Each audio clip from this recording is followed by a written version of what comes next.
Thanks for listening to the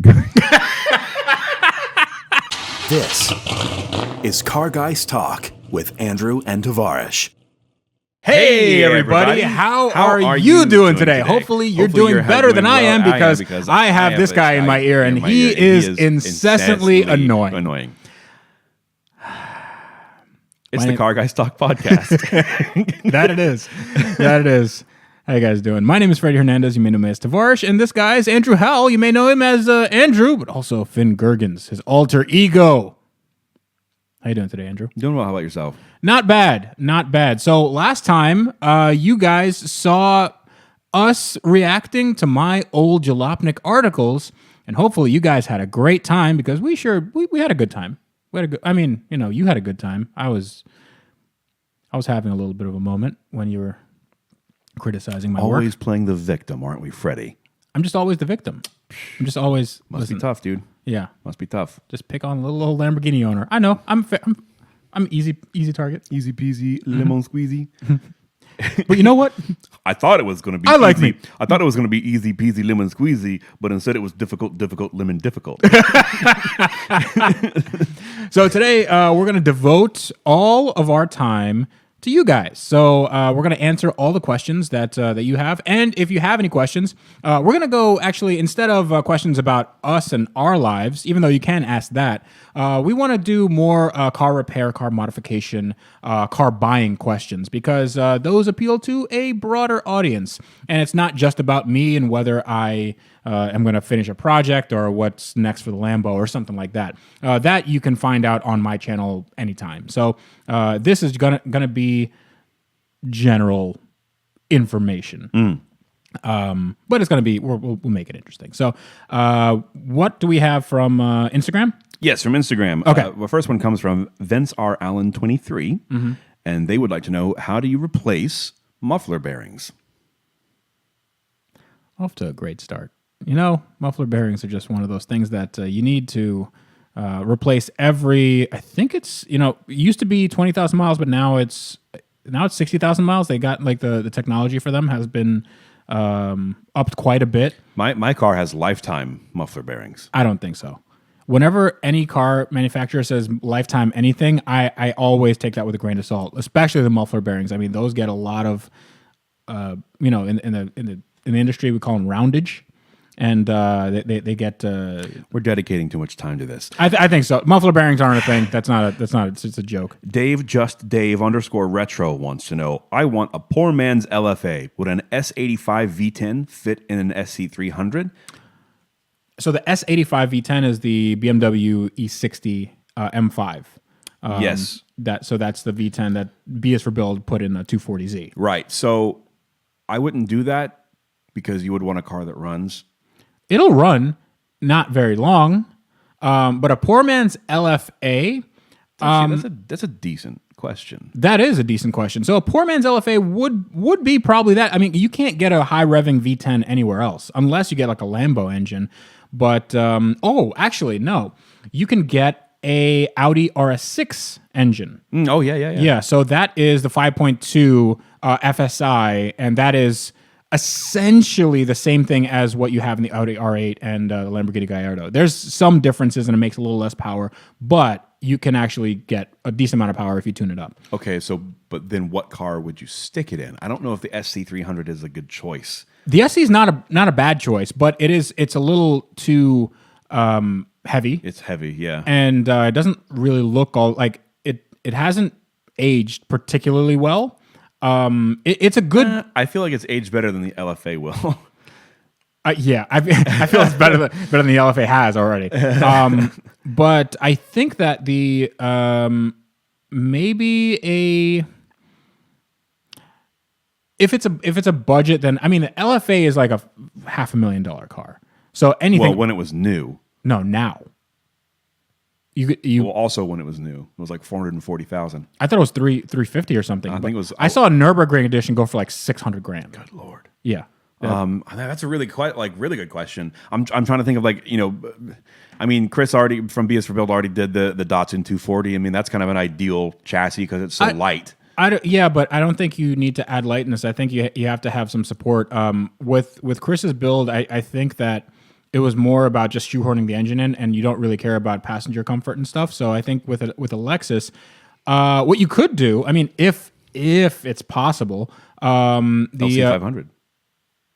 Yeah, but that's really heavy. If it's just a sports car, BRZ. Too small. Way too small for a V10 under that hood. Way too small. Or what about like a Hyundai Genesis coupe, something like that? Because those are actually pretty big. Yeah, that's not bad. That's decent. Yeah, and you can get like good like handling mods. But then you have a Hyundai with a V10 in it, which is some people that would be actually cool.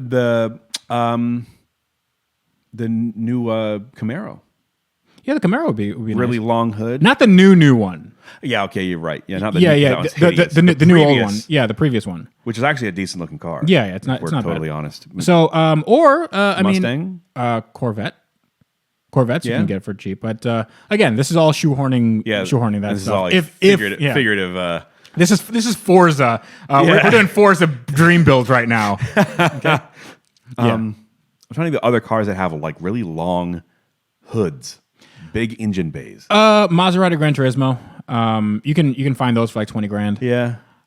You can. Yeah, I mean, there's plenty of those. The Lexus SE would not be horrible. So one of my ideas to do just a crazy project would be the M120 V12 from a Mercedes, and then have like some headers made so it sounds like a Pagani Zonda, and then put that in a Lexus SC because That would those be are pretty cool. Yeah, and that could be legitimately done. There's a lot of elbow grease, but you can do that cheaply, Yes. like relatively cheaply, and it'll sound good. It won't be the fastest thing in the world, but it'll be cool.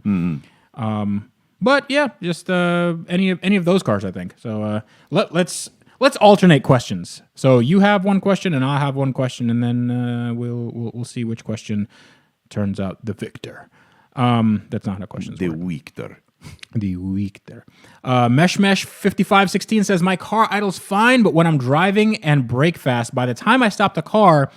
By the time I stop, the car dies. Spark plugs and wires weren't a problem. I use seafoam intake cleaner and fuel injector cleaner, and I still have the same problem. What else could it be?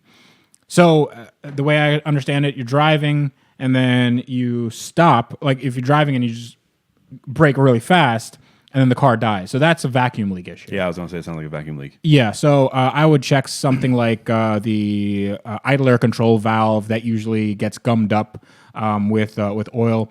Maybe with something with a PCV system, where that's a crankcase ventilation system. I would check that PCV valve. Or the easiest thing is just to check vacuum lines. A lot of times they're brittle, they get broken, they have little cracks in them. Dry rot, yeah. Dry rot. So he didn't say what car he had, or did he? Yeah, he didn't say what car he had. But a lot of newer cars. Actually, somebody said it might be idle air control valve. But a lot of newer cars have the really like brittle plastics and overheat cycles. They just break, and you can't really tell right away because they can. If they have a vacuum leak, they can compensate for that in a little bit. But you'll feel that when it's idling, it might be a little lumpy, and then when you stop, when it needs that vacuum, it's not there, and then it just dies. So that could be it. There you go. We have one from Just Let Me See the Damn Pics. What size turbo would you get for a 2-liter 4-cylinder engine? Medium. A medium turbo is good. Yeah, I would go for the extra medium. But on a 2-liter? No, so a 2-liter turbo. First of all, it depends on what kind of power you want, because you have a 2-liter turbo. I do have a 2-liter turbo. Yeah, you got one. I had got one. You got one. I got of one those. down. Yeah, I do. Yep. yeah. So do you know how big your turbo is? Nope. Okay, so it's okay. Well, there you go. That's Andrew's contribution to this question. But me personally, I would stick to a smaller turbo just so you have less lag and more usable power, unless you're just going for like silly numbers, in which case you would step it up to a larger turbo. But if it's a daily driver, I don't know, I like having that more immediate. So there's a lot in this question. Let's say he wants just usable power, and a good throttle response, and he doesn't want to like blow up his engine, and also doesn't want to light the world on fire with power. KO4, KO5. So how big is that? Do you know how big that is? Nope. I just know that those are commonly used on 4-cylinder motors. Okay, so something like between a 40 and 50 millimeter turbo. I don't know what the equivalent of that in Garrett speak or precision speak is, but something like that would be, you'd have good response. I know that there are ball bearing turbos with like titanium wheels, and they basically eliminate lag.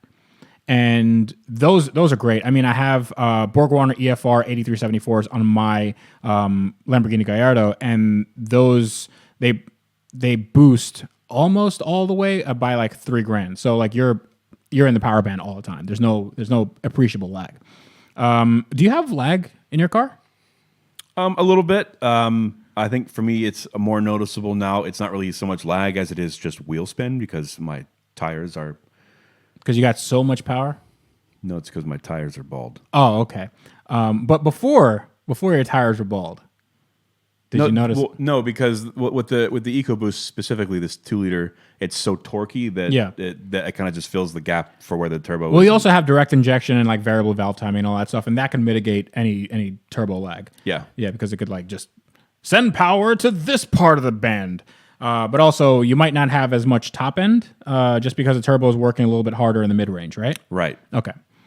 All right. So it's my turn now, right? I'm real bad at this. Theodore 95 says, I would like to know how to change the chain and the chain tensioner on a BMW M47 engine in an easy way. You sell it. Yeah, that's M47. I'm actually not familiar with this at all, because I've kind of sworn off BMWs, as you guys might have heard in the last podcast.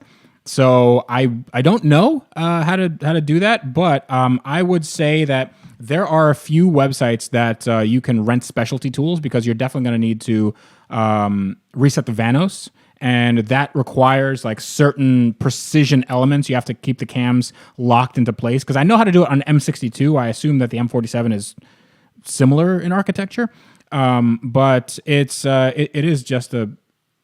an easy thing, like at all. Sell it. Changing the timing. I don't know if I would sell it. Depends on what they have in the car. I would sell it. So Jeremy H_R1 wants to know, how do you install a cheap turbo kit when you have no idea what you're doing? So I'd say just do some research on. Do a Google. Yeah, or I mean, Mighty Car Mods has actually a good how-to on this. We should probably do a how-to at some point, but we should turbo my Focus. You should. It's already done. Got him. Oh, you're a little prankster. Oh. I just gotta watch out with you. 360 no scope. So if if you don't know what you're doing with the turbo kit, it's actually not that hard. If you have worked on cars before, so it just consists of turbo lines, a manifold, and then connect that manifold to an exhaust, and also some tuning solutions, which usually means injectors, a fuel pump, and some way of managing it, like an SAFC at the very least, which is like a piggyback or a standalone. And it can get to like a big project, but if you do one step at a time, it shouldn't be that bad. But I would just say Google it. Does he say what kind of car he has? Nope. Okay, so depending on what kind of car you have, it might be impossible. It might be really hard, or it might be super easy. You might have like a 96 Civic. What car would be impossible to turbo? A 1990 300ZX with a VH45 V8 in it. Wait, that's our car. We got one of those. We got that one. Yeah, that's ours. Okay, so yeah, that would be what I say. Mr. Harp says, I have an 03 ML320. It's a Mercedes SUV. When you turn the lights on or in auto mode, the windshield wipers activate by themselves randomly. They don't do a full wipe. They move up a bit at each activation. Then once a certain point, they'll do a full swing. My ML does not have the rain sensing auto wipers feature. Also, the door locks seem to trigger when the wipers do their thing and the driver's door unlocks while the rest stay locked. So that actually sounds like it's haunted. Get a priest. I hate not getting a full wipe, man. Yeah. Getting a partial getting a partial wipe is always a downer. That will ruin your day. It will. So that actually sounds like a grounding problem, and it sounds like there's a internal fault with one of the modules. So there might be a body control module on that car. There might be some computer that regulates, that runs the stuff like near the gauge cluster. So you have the wipers, you have the stalk, all that stuff. I think that car has something called a signal acquisition module, which means, or SAM for short. Do a check on that SAM and make sure that the grounds are good. And if the grounds are corroded, then you're going to have problems like this. Also, sometimes your battery is just low. Sometimes like cars do weird things when the battery's low. So check your charging system, check your battery, make sure that it checks out not only with the voltage, but also a load test. Also, make sure to check your privilege. Check your privilege every day. Yep. That's what Andrew says. That's not me, because I live not in your... Duffaluffagus wants to know, I just bought a 1992 Miata, great choice. Where do I begin on my path to unlimited power? What car was that again? 92 Miata. Okay, unlimited power? V8 swap, LS. Rotary swap, 12A. Okay. All right. Well, Andrew's just resigned to not giving any answers of any substance. Dude, rotary swap Miatas are freaking cool, bro. Yeah, rotary swap Miatas. Yeah, that's unlimited power. So unlimited that they don't start in the morning. Get an LS. Get a 12A. No, an LS will give you as much power as you want. Delordo side draft carburetors. Delordo? Delordo. Delordo. Delordo. Delordo? Delordo.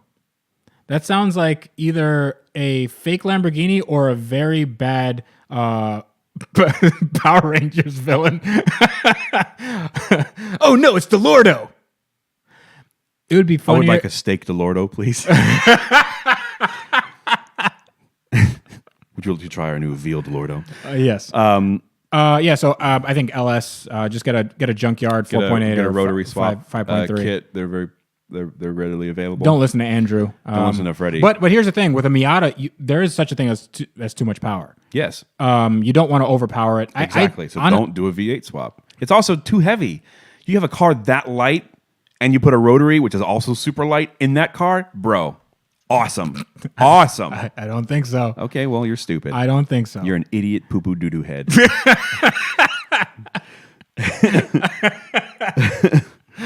Oh, I feel bad that you said that about me. I feel bad that you're an idiot. Poo-poo head. Big old doo-doo dum-dum, bro.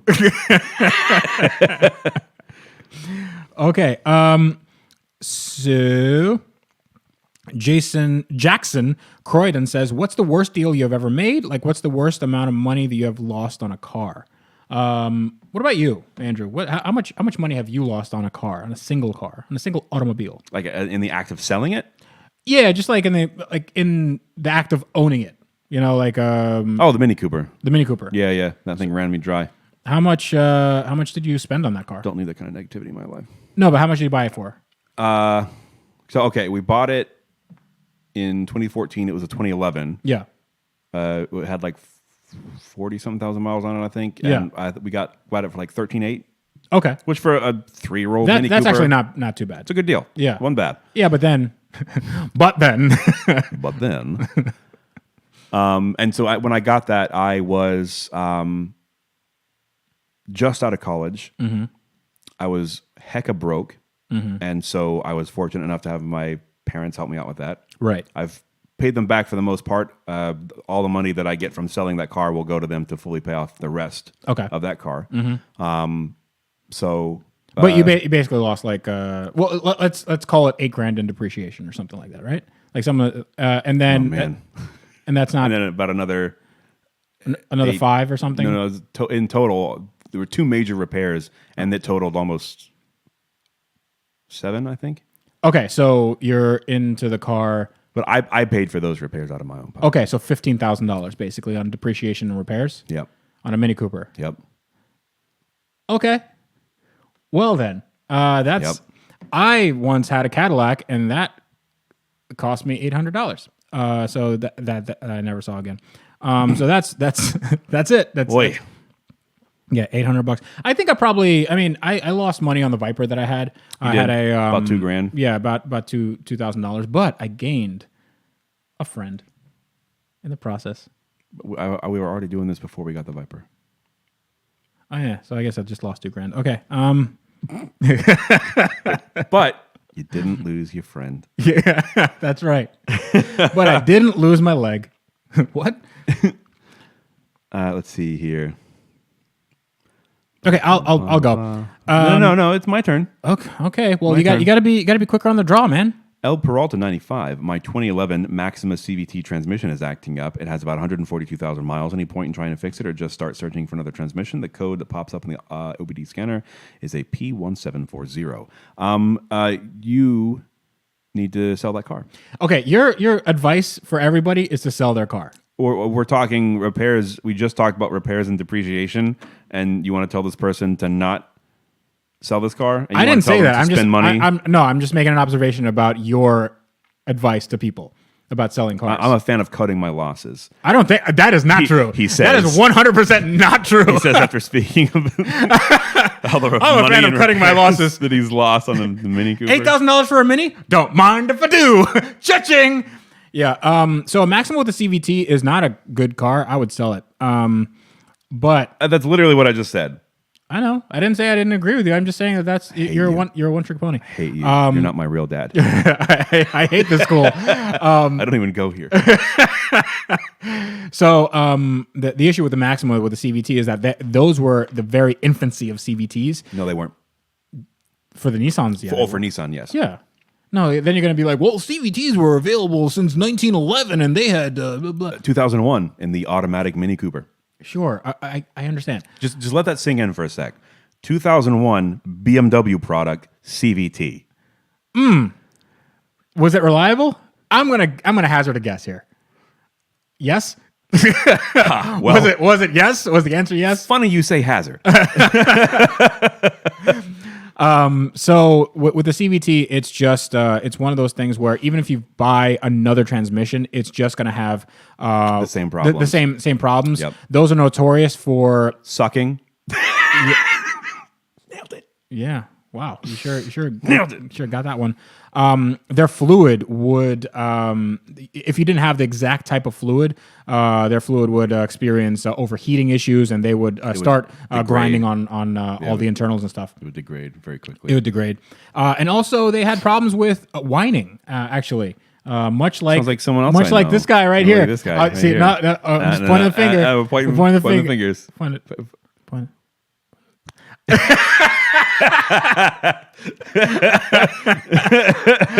So the Maxima, the Rogue, the Ultima, all there it the is. Stop it with your finger There it guns. is. Andrew's doing finger guns now, and Suppressed finger guns. are you doing the John Wick? Yeah. Suppressor fight in the subway.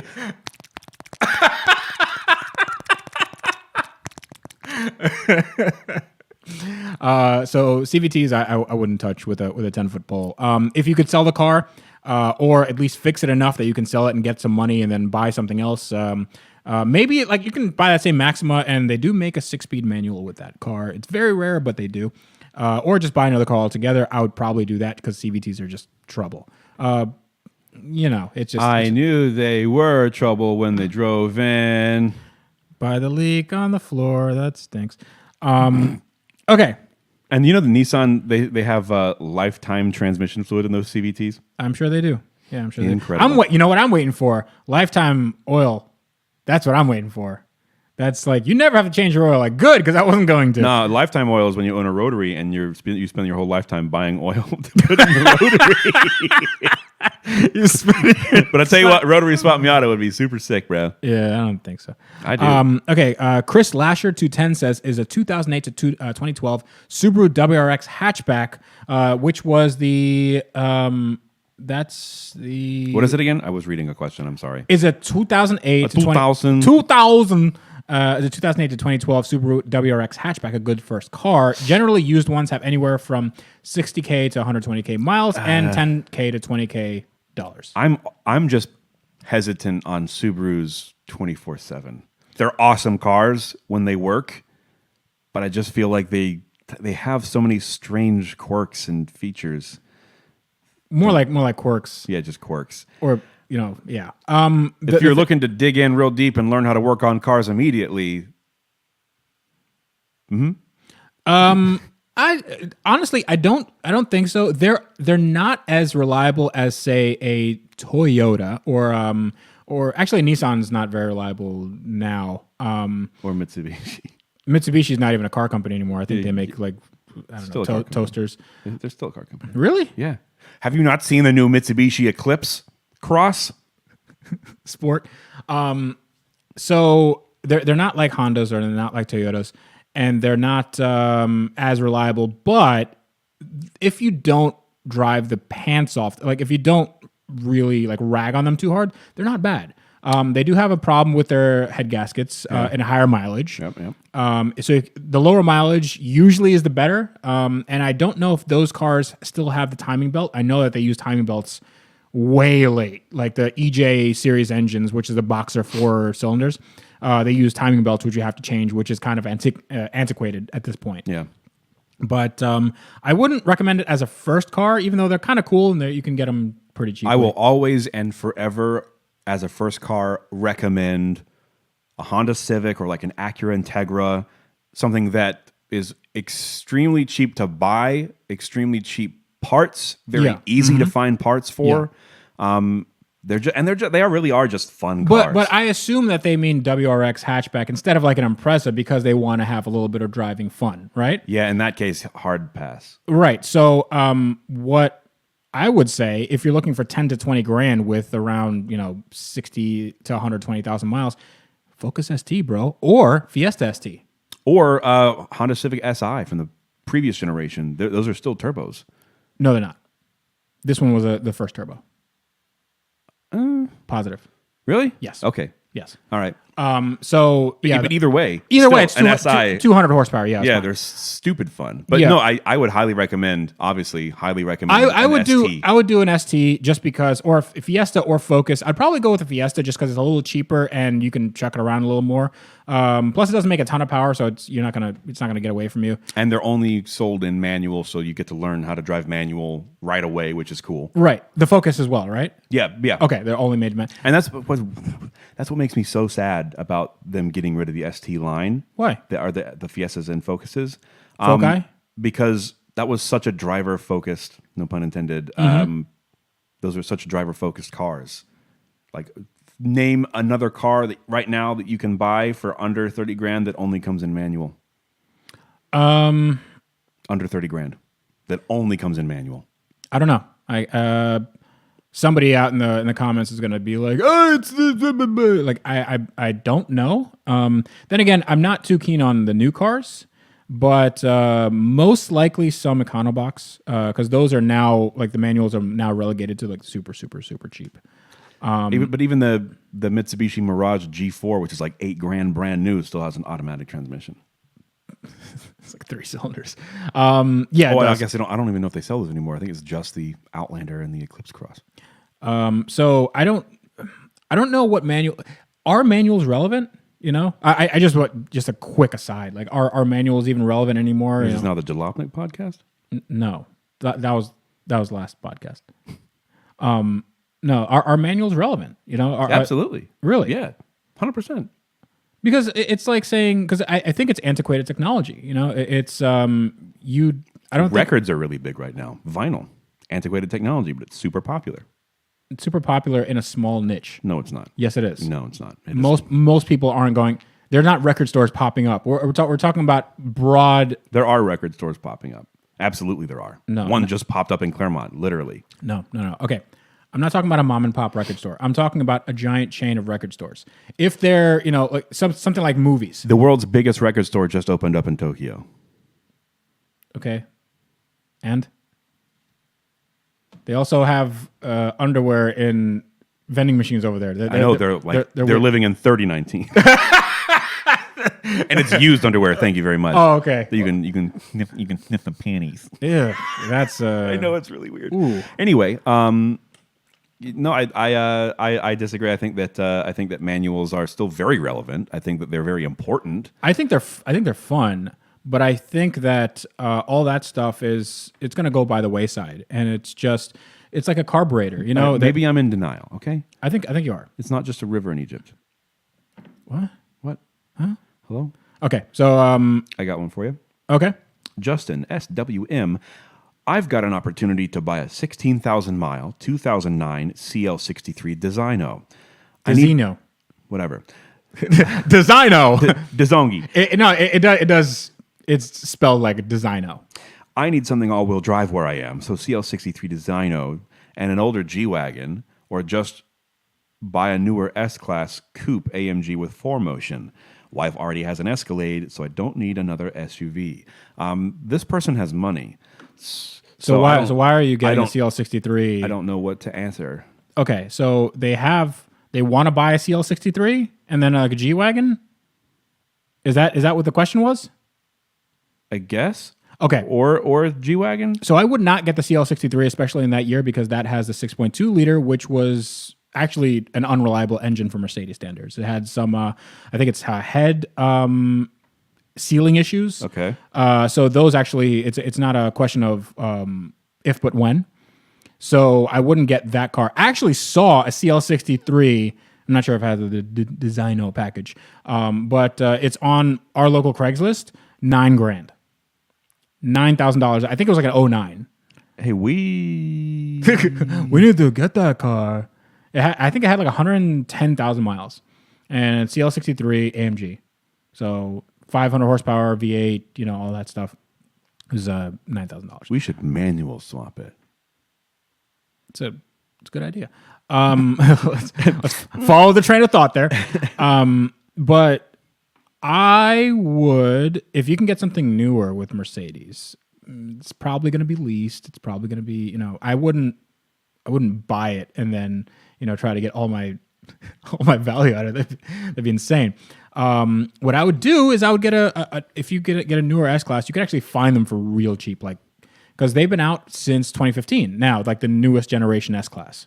And you can get the 4Motion, which is a really good car. I had an S63 for a day, the 4Motion one, and that thing was crazy fast, and everything inside was super. Like, that's living in 3019. Yeah. So I would say get something newer if you have the money to do it, and get something newer if you got the money to do it. That's right. But don't get something new. Don't get anything. I wouldn't get anything new from the Mercedes dealer, but get something maybe like 4 years depreciated, where most of the cost is already out the window, but you have the same car, and then you actually still have a warranty, or you can get an extended warranty if something goes wrong. Which on those cars, the jury's still out on whether they're reliable or not. I think they're probably pretty good. But what do I know? I just have a few Mercedes and AMG cars. You have one AMG and one Mercedes. A few. I have several. You have two Mercedes cars. You have literally one. One of which is an AMG. Okay.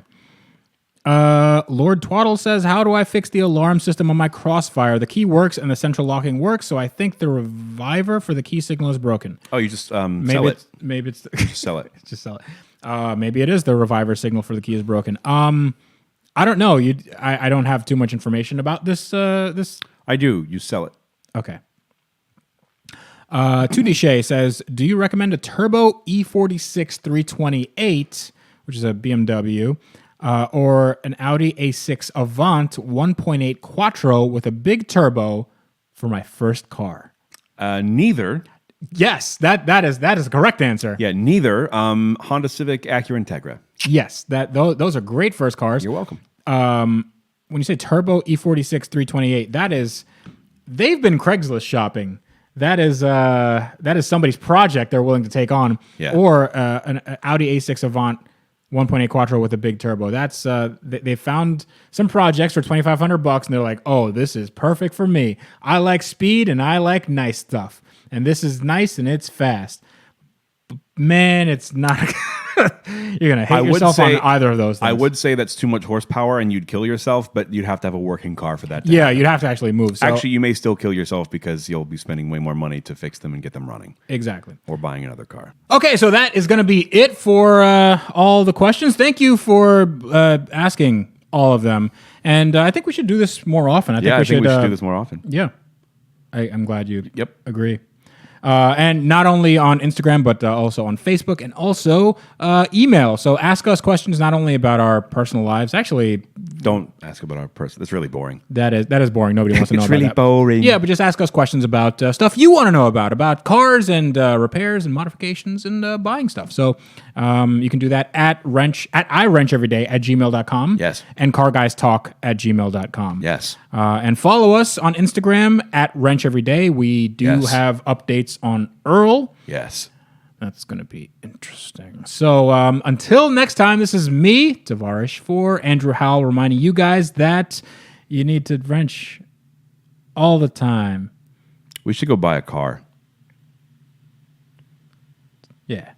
Let's buy it. Let's go ahead.